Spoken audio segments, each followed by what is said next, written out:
Olá pessoal, tudo bem com vocês? Sejam todos muito bem-vindos ao Clube dos Dividendos. Eu sou Bruno Mazzoni e hoje é domingão, dia 30 de abril. Então, bom domingo a todos, bom café, bom almoço. Agora são 12h40, então o café já foi, né?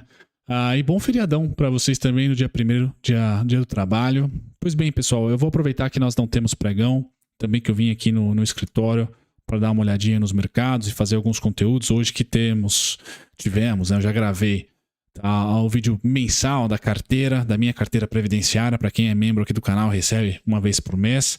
E vou aproveitar para também gravar um vídeo macro, tá? Para esse mês de maio, tá? Não trazendo para vocês um evento específico de maio, mas sim comentando um pouquinho sobre como eu acho que os principais ativos do globo e aqui no Brasil também vão se movimentar. Tá? Então a gente vai ter as pautas macro nesse vídeo aqui, não é uma análise de um ativo, fundamentos, etc. Essa semana aqui eu tenho, pessoal, colocado para vocês muitos conteúdos técnicos, então você que não gosta de gráfico, se aguente aí, não saia do canal tão cedo, tá? Continue com as notificações ligadas e inscrito aqui, porque assim que começar a temporada de balanço, acho que só a Neo Energia eu fiz vídeo fundamentalista pós-balanço, né? Mas assim que começar, pessoal, e eu já consegui ter ali as apresentações atualizadas, os vídeos voltam ao normal, sendo de análise de empresa e etc, tá? Bom, passando para vocês as pautas, pessoal, a gente vai comentar sobre DXY, dólar mundo, a gente vai comentar sobre S&P, tá? Nós vamos falar sobre minério de ferro, vamos falar sobre petróleo, vamos falar sobre curva de juros e taxa Selic, Small Caps, Trig 11, tá? O ETF acho legal, índice Bovespa e finalizamos com dólar. Legal, pessoal? Esses são os papos aqui que nós vamos percorrer durante esse vídeo. Tento ser super rápido para vocês, com os pontos técnicos aqui e o meu nuance. Você gosta aí de dividendos, ações, bolsa de valores, cenário macroeconômico, juros, câmbio, dólar, a taxa de juros também, não só a curva de juros, inflação. Considere se inscrever, pessoal, aqui no Clube dos Dividendos. Nós postamos 2 vídeos por dia, pelo menos, tá certo? Aos domingos são 3, certo? Bom, sem mais delongas, pessoal, vamos lá. Eu acho que eu vou para essa telinha aqui, a telinha... enquanto eu cliquei errado aqui, vou para a telinha técnica, pessoal, que fica melhor para vocês. Esse é o gráfico do DXY, que é o dólar, versus as moedas do G7, G6, as moedas mais fortes do mundo. Então, quando uma moeda de um país que não seja os Estados Unidos se desvaloriza por uma impressão de dinheiro, por um fiscal mais afrouxado, por exemplo, ou por alguma coisa que venha a trazer uma percepção de fraqueza da moeda, bom, o DXY sobe. O oposto, quando os Estados Unidos fazem alguma coisa para depreciar a moeda, nós vamos para baixo. Correlação do DXY, pessoal, é muito direta com commodities. DXY para cima, commodities para baixo. Isso tende a acontecer na história. O único momento que não aconteceu foi 2021 a 2022 da última década.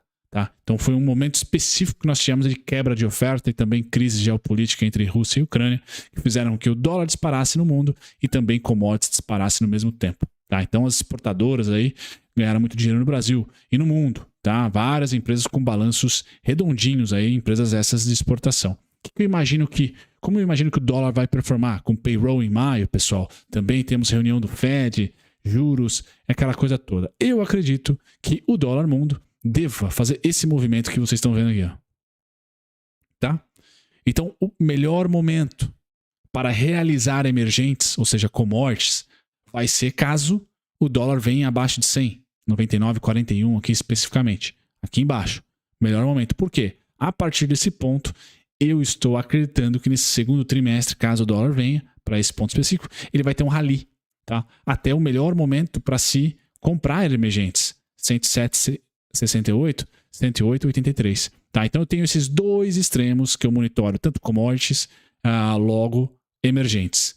Bom momento para se pensar em venda de emergentes, ou pelo menos comprar menos, ficar ali mais tático, tá? E bom momento para se comprar, porque o dólar não tende a ganhar tendência pós esses dois extremos. Essa é a minha análise gráfica e comportamental com o cenário macro embutido. Por quê, pessoal? A narrativa por lá tá uma hora um dado econômico forte, outra hora um dado econômico fraco, e o Fed já com o juro chegando por real, tá? Então, os juros hoje nos Estados Unidos está 0 a 0, né?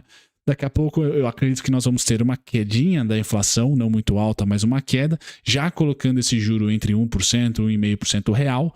O Fed deve subir 0,25 em maio e aí parar de subir, ou subir mais 0,25 ainda para 5,50 no máximo e parar. Tá? Essa parada, a inflação caindo, pessoal, a gente deve ter o dólar estável. Parou os juros, parou o dólar ter força.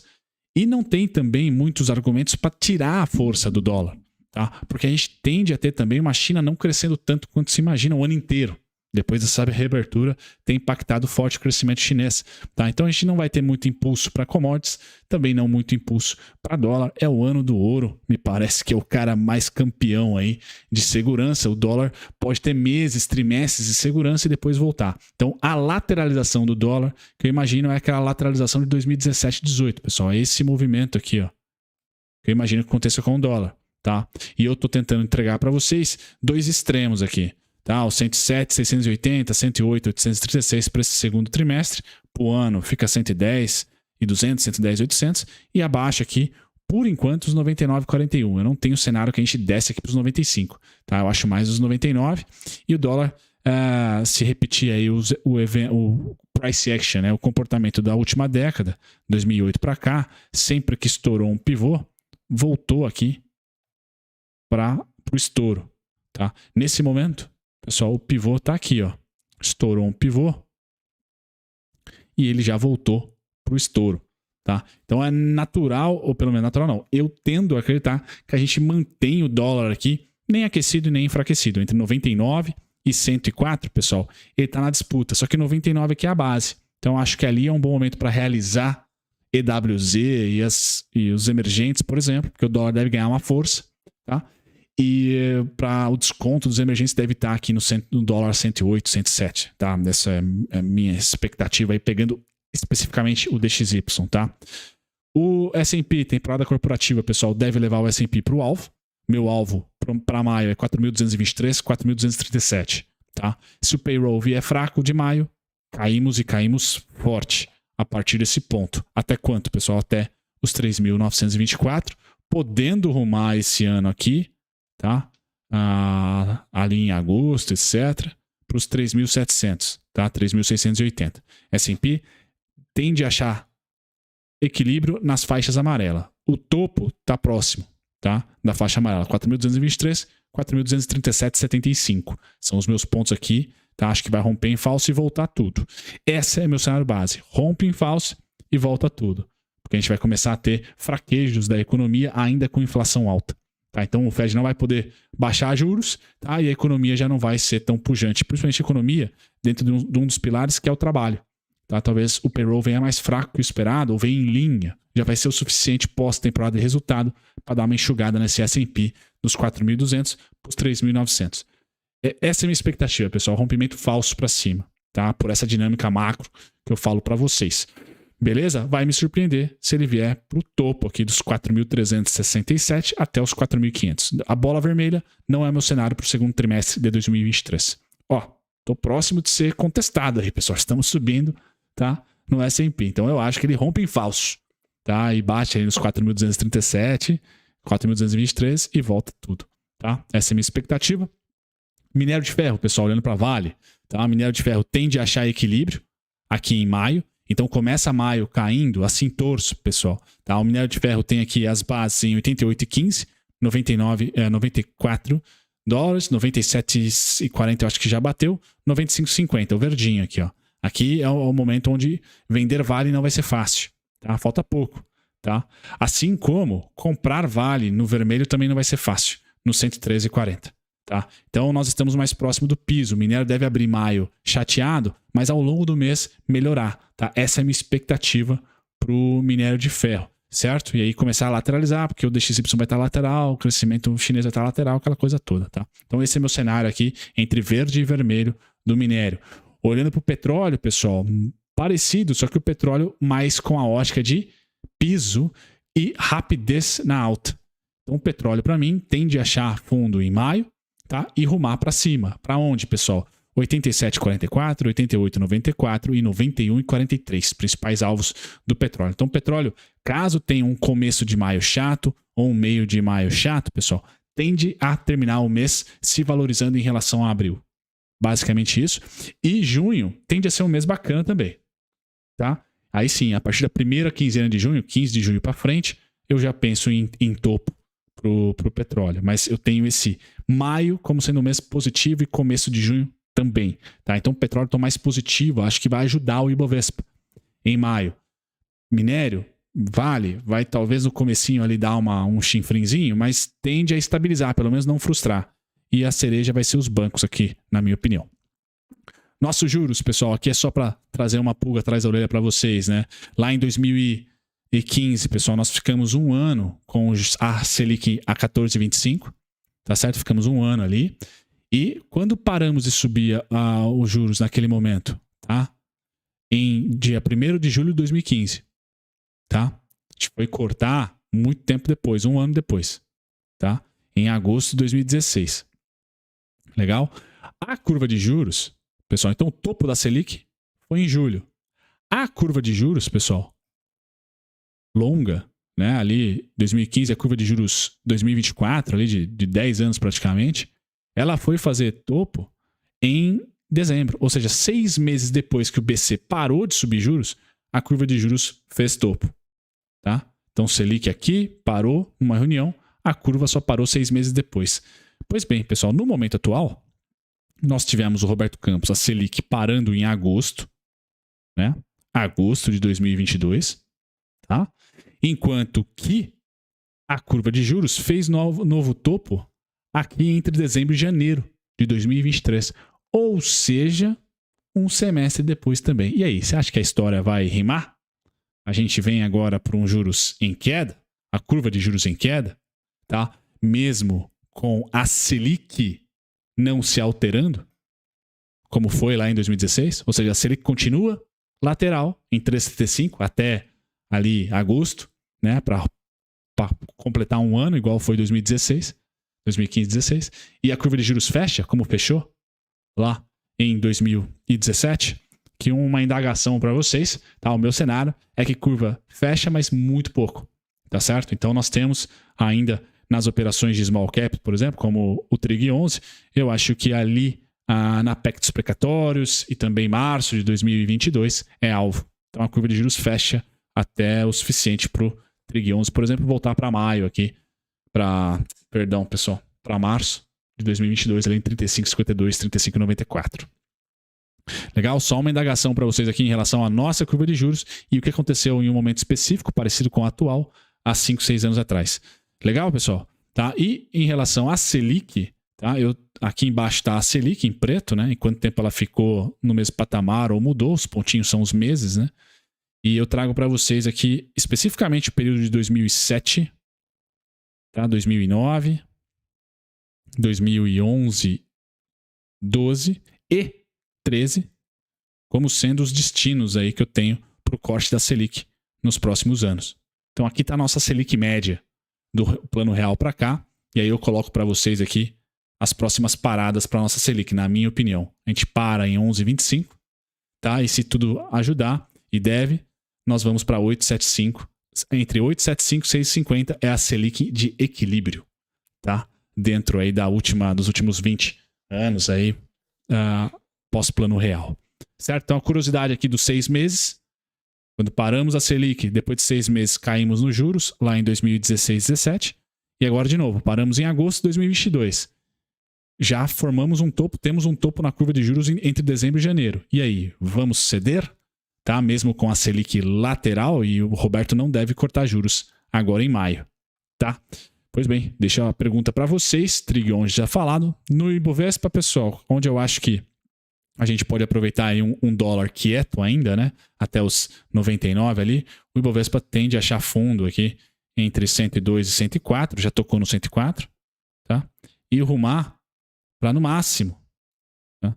Os 113 e 111, tá? Ali para mim são os alvos do Ibovespa, já tocou em 110,400, tá faltando aí os 111,50, 111,280, 250, 113,220, tá? Vai me surpreender se o Ibovespa vier para os 117, para o 118, que são os alvos caso ele rompa o 113 e o dólar continue dormindo no mundo, tá? Alvo para o ano e para o ano que vem, com esse cenário macro que eu falei com vocês, 123,500, continuo com esse alvo. Assim como, sempre que o Ibovespa veio abaixo do 102,900, pessoal, é onde está o desconto, tá? Então nós ficamos descontados aqui em um período, já voamos. Tá? Se viermos novamente aqui para o 103,790, 102,915, 101, 180, eu acho, 102, 150, tem várias regiões aqui entre o 101 e 104, pessoal, que performam como o nosso desconto atual. Apocalipse, pô, as coisas vão, o dólar vai voar, vai lá para o 110 já direto, tá? O DXY, certo? Apocalipse, então a gente tem uma parada bem limitada, ou seja, fraquinha, aqui nos 96 aos 93, pessoal. Então, 96, 95,800, 93,800, mas o destino final acaba sendo os 89,900 aos 87,620, tá? Não é cenário base meu o preto, as setinhas pretas, é cenário base meu o vermelho, que a gente passe um trimestre lateralizado, começando o maio, né, mais próximo do suporte e não da resistência. Então a simetria está mais positiva para o índice Bovespa do que negativa. Eu só não ficaria muito eufórico a partir do 111 aqui até o 103,220. Legal? Então, Ibovespa ali, se eu acho que o petróleo sobe e o setor financeiro ajuda, tomara que a Vale estabilize, tá? Nos preços atuais. O vídeo da Vale tá nos cards para vocês. E aí eu finalizo com o dólar, pessoal. Esse, como eu acho que o Roberto Campos não ajuda, até ajuda, né, nesse caso, né, o câmbio. Ele não vai cortar a Selic em maio, tá? Ele só vai ter um comunicado mais amigável ali. Eu creio que o dólar tenha feito topo aqui em 582, 587, 5087, né? E que volte e estabilize entre 4,962, ou seja, 4,96 e 4,82, tá? Esses são os pontos mais importantes aí para maio. Vai me surpreender se o dólar, por exemplo, DXY sobe pra caramba, tá? O BC aqui não aguenta. Eu acho que o CDI mesmo alto faz o dólar subir. Tranquilo, pessoal. Também é um cenário, só não é o meu base, tá? Do dólar vem para 5,214, 5,241, tá? São as setinhas vermelhas e as partes amarelas aqui que eu destaco de maior interesse, porque eu faço relatórios para traders lá no Traders Club, né? Então, os operadores. E o dólar aqui abre maio, tá? Nos 50% do IFR, tá? De baixo para cima. Então, mais vendedor do que comprador. Enquanto que o índice, eu não falei, né? O índice é o oposto. Ele abre maio nos 50% do IFR de cima para baixo, tá? Mais comprador. O dólar mais vendedor. Se eu falei comprador no dólar, perdão, mais vendedor, tá? Então, esse é o cenário macro, pessoal, que eu visualizo para maio. Basicamente, é petróleo performando ok ao longo do mês, minério estabilizando a queda ao longo do mês e o setor financeiro ajudando, tá? Se de repente os juros, como a gente viu lá, depois de 6 meses, a curva de juros lá em 2016, 2017 começou a despencar, mesmo com a Selic estável, se acontecer isso, pessoal, a gente vai ter não só, e eu acertar, né? A gente vai ter não só Petrobras subindo por causa do petróleo, bancos subindo por causa dos resultados, já provisionaram ali, americanos, então vai ser um resultado limpo, tá? A gente vai ter small caps ajudando, uma Magalu ajudando, tá? Uma VEG continuando a subir, tá? Pois bem, uma Ambev também ajudando, porque nós temos aí uma super oferta de grãos, né? Quem sabe aí também não pega Ambev, frigoríficos principalmente, né? Tá? Que devem ter ali insumos mais baratos. Então assim, tô mais construtivo pro Bovespa, com limites, tá? E com essa tese pro Ibov. Não é economia real, pessoal, é Ibov. Então o Ibov tende, tá, a pegar essa toada. Se o DXY chatear, ir lá pro 110, pessoal, aí afunda todo mundo, inclusive o S&P. Beleza? É isso. Agora sim, você pode deixar seu like ou dislike, pause o vídeo agora e comente uma ação para eu analisar durante a semana. Um grande abraço, pessoal. Bom feriado a todos. Tchau, tchau.